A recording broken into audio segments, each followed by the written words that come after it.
deep in a thick forest lives a splendid wise bird. He sits at the top of an old totem pole, and he is known as the Toucan of Truth, or Tot to his friends. All the birds and animals who live in this forest know that Tot has a very clever way of knowing if somebody is telling the truth. If somebody is speaking the truth, he sees the words leaving their mouth and disappearing into the sky. However, if they are not telling the truth, the words will stay above them, almost sitting on their head like a hat. Now, children, are you ready to see if Tot can use his knowing the truth magic? If you are, get nice and comfortable and listen to Tot's story. Hello children, Tot here. Sit and listen to me. I am the Toucan of Truth. One day, in the clearing next to my totem pole, some wolf cubs came to play. They were tumbling about, playing happily together and having a wonderful time. Their father came and took the eldest cub, Alaska, to one side and said, "Now son, please make sure you stay in the clearing and do not wander off anywhere. Your mother and I will be nearby in the den if you need us. I am trusting you."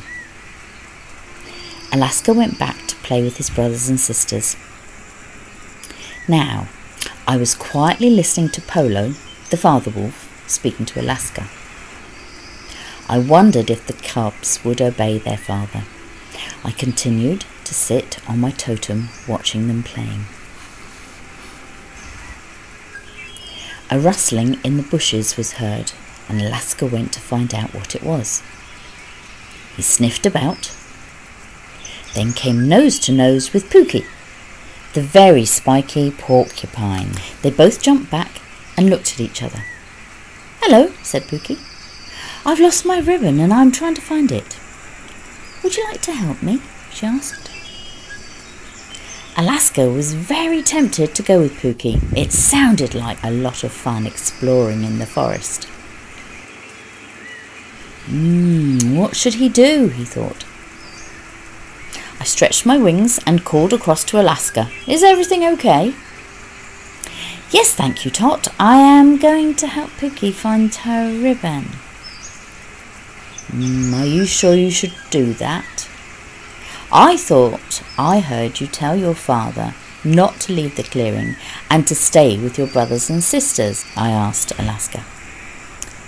Alaska hung his head and thought.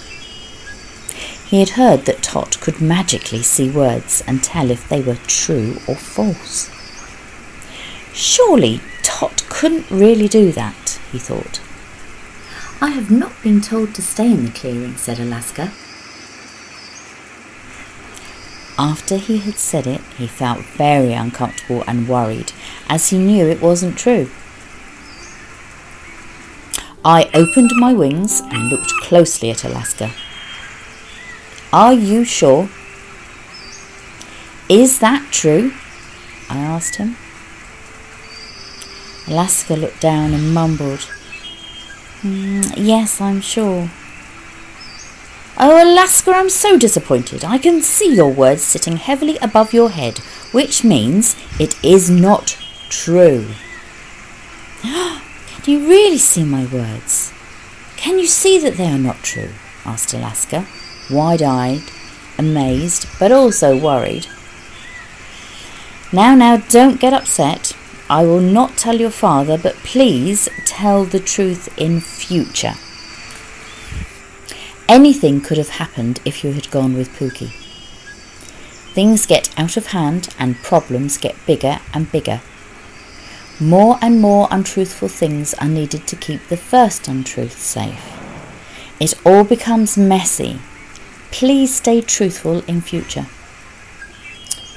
"Oh, yes, Tot, I understand," said Alaska, and he went off to play with his other cubs. Polo, the father wolf, came back to collect the cubs to take them home. "Hello, Tot, was everything okay? Did they all behave?" asked the father wolf. "Oh, absolutely," I replied. "They were a joy to watch." Oh, that is good to hear. Come on, cubs, your mother will be waiting for us. Good night, Tot. Sleep well, said Polo. Good night, I replied. Oh, and Alaska? Hopefully I will not see any word hats in my dreams tonight. I'm sure you won't, Tot, smiled Alaska. He had certainly learned an important lesson that day. In the future, he wanted to let his words float freely into the sky and never to sit heavily on his head again.